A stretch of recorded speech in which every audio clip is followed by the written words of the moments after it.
Last July, I walked out to my backyard at 6 in the morning, and the soil was already hot to the touch, not warm, hot, like pavement.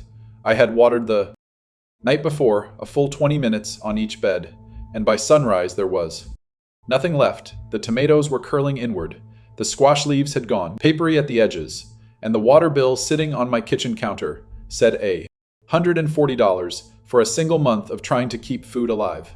That moment is when it hit me. I wasn't failing at gardening. I was participating in a system designed to extract from me at every turn. Water from the utility, amendments from the garden center, replacement seedlings from the nursery, and give me back almost nothing. The reservoir 30 miles from my house sat at 19% capacity. The county had already issued Stage 2 restrictions. And there I was, guilty every time I touched the hose, watching $60 worth of groceries wilt in soil that cracked like old ceramic. The moment the sun cleared the tree line. Here is what nobody tells you when you start growing food in your own yard. The default approach, the one every big box garden aisle is built around, assumes unlimited cheap water flowing on demand. It assumes you'll buy bags of moisture-retaining crystals, drip kits with plastic fittings, that crack after one summer, and replacement plants every season when the originals cook. You aren't bad at this, you're operating inside a supply chain that profits from your repeated failure. The soil beneath your beds has been baking bare and exposed for years, losing 70% of whatever moisture you pour into it before roots ever get a sip.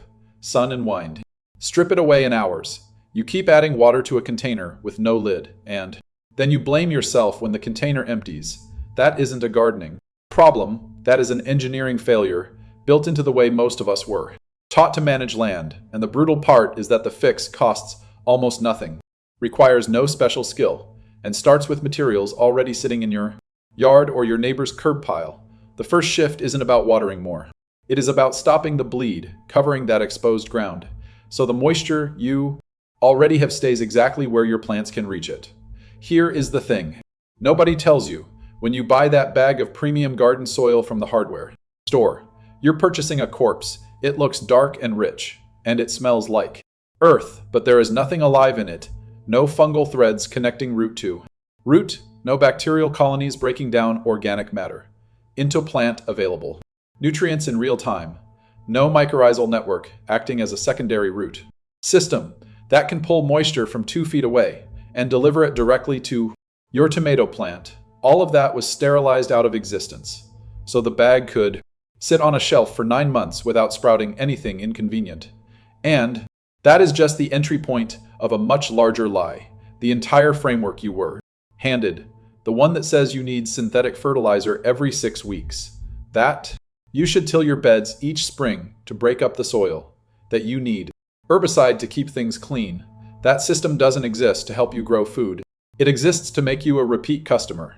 Every bag of 10-10-10 you spread is a salt bomb that collapses the air pockets fungi need to breathe every time you drive a tiller through your beds.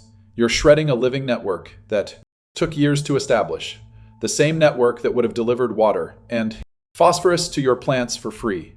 Every application of glyphosate between your rows doesn't just kill weeds, it kills the bacteria that glue soil particles together into aggregates, the very structures that let water soak in deep, instead of sheeting off the surface. So you end up in this insane loop. You kill the biology, the soil compacts, water runs off, your plants stress, you buy more fertilizer, the salt builds, the biology dies further, and next summer you're standing in your yard at 6 in the morning, watching everything cook, and thinking the problem is you. It isn't you. You were sold a system designed to fail slowly enough that you blame the weather, blame your skill, blame the drought, anything except the products lining the shelves.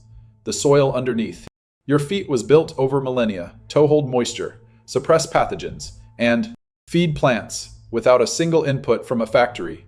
What it needs isn't more product. What it needs is for you to stop killing what was already there. Picture a plant whose roots barely scratch the first 2 inches of earth. That plant isn't growing, it is begging. Every morning, it waits for you to appear with a hose, the same way a caged animal waits for the keeper to slide food under the door. And here is the part that should unsettle you. You trained it to do that. Every shallow sprinkle you gave was a signal, a chemical instruction. That said, stay up here, stay dependent. Don't go looking for what the deeper earth already holds.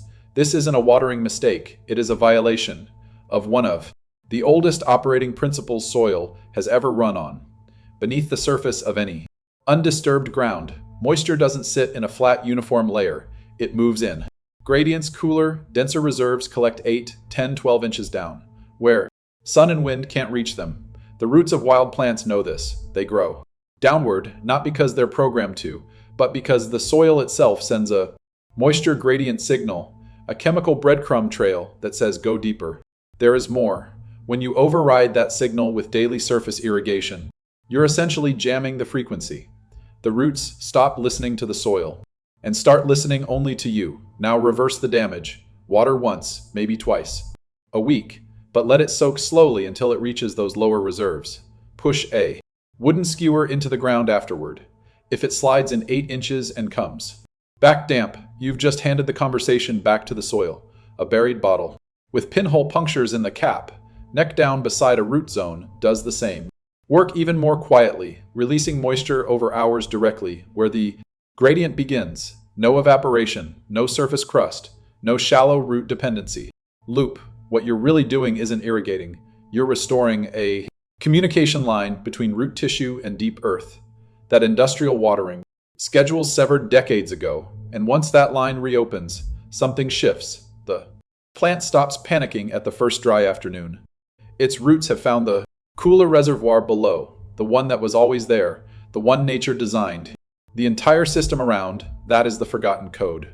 Roots were never meant to wait for you, they were meant to hunt, so those roots are ready to hunt. The question is, what kind of terrain you're sending them into?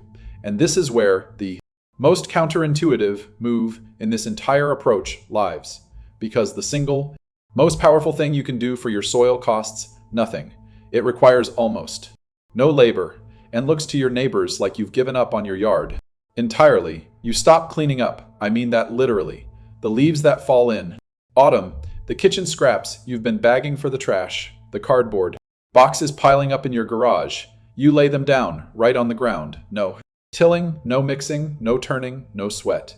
You walk away, and then something happens that no fertilizer on any shelf can replicate. The soil beneath that layer begins to breathe again, moisture that would have evaporated in 2 hours. Under bare sun, now lingers for days. Fungi thread through the cardboard like slow white lightning, breaking it into a sponge that didn't exist last month. Worms arrive without an invitation. Bacteria colonies explode in the dark, humid gap between earth and decay. You didn't build this. You just stopped preventing it. Here is the number that should keep you up at night.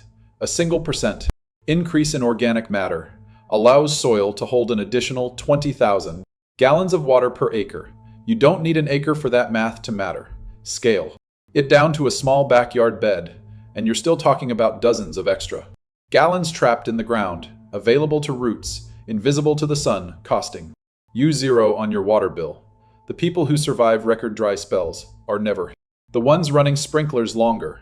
They're the ones whose soil already did the storing before the drought arrived. And the beautiful paradox is that building, that storage asked almost nothing of them. A pile of leaves, a flattened box. Last night's vegetable peels, the system was always willing to assemble itself. It was just waiting for you to stop stripping away the raw materials it needed. Picture the next time your region declares a water emergency. Grocery store.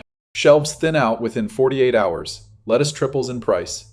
Because the farms that grew it were irrigated by the same river system that just got rationed. Your neighbor stands in a checkout line, anxious, scanning wilted produce shipped from 1,000 miles away, paying whatever number the label says, because what choice does he have? And you walk into your backyard,